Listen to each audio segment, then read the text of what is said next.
জানুয়ারি থেকে ফেব্রুয়ারির মধ্যে যে নারী যে শিশু ধর্ষণ হচ্ছে আমরা তাদের শাস্তির আওতায় আনতে চাই। আমরা 24 ঘন্টার মধ্যে দেখতে চাই যে আপনারা এই ধর্ষকদের শাস্তির আওতায় আনে জনগণের সামনে তুলে ধরেছে, না হলে আমরা 24 ঘন্টা পর আবার রাজপথে নামবো। আমরা আপনাদের উত্তেজিত করতে চাই না, আমরা আজকে সমাবেশের মাধ্যমে বলতে চাই, সুষ্ঠুভাবে বলতে চাই 24 ঘন্টার মধ্যে আপনারা ধর্ষককে ধরে আনে শাস্তির ব্যবস্থা করে জনগণের মধ্যে তুলে ধরুন, না হলে আমরা 24 ঘন্টার মধ্যে 24 ঘন্টা পর আবার সামনে চলে আসবো রাজপথে। আর কিছু বলতে চাই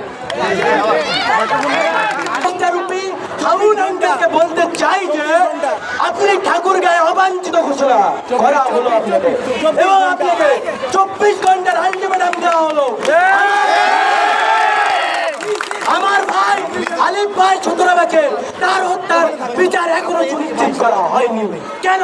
আমি প্রশ্ন করতে চাই আমার ছোট বোন ফারহানার হত্যার বিচার এখনো সুনিশ্চিত করা হয়নি কেন? আমি প্রশ্ন করতে চাই এখনো দেশের বিভিন্ন জায়গায় মাজার মন্দির ভাঙা হচ্ছে কেন?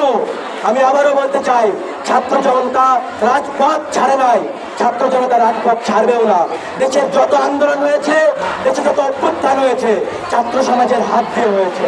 তাই ছাত্র সমাজ জানে কলম ছেড়ে তাদের অস্ত্র ধরতে হয়।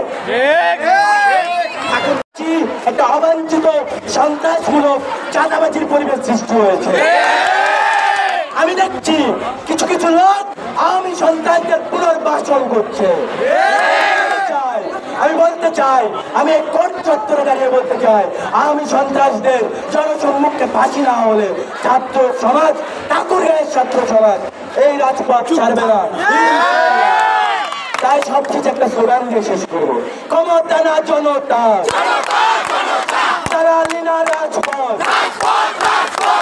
দীর্ঘজীবী হোক, প্রেম দীর্ঘজীবী হোক। ধন্যবাদ।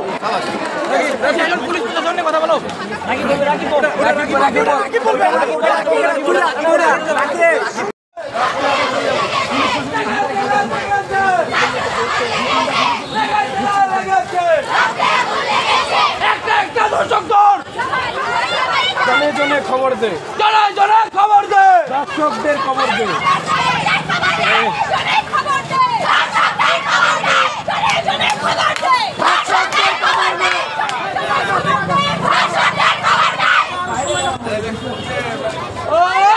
একটা দর্শক দৌড়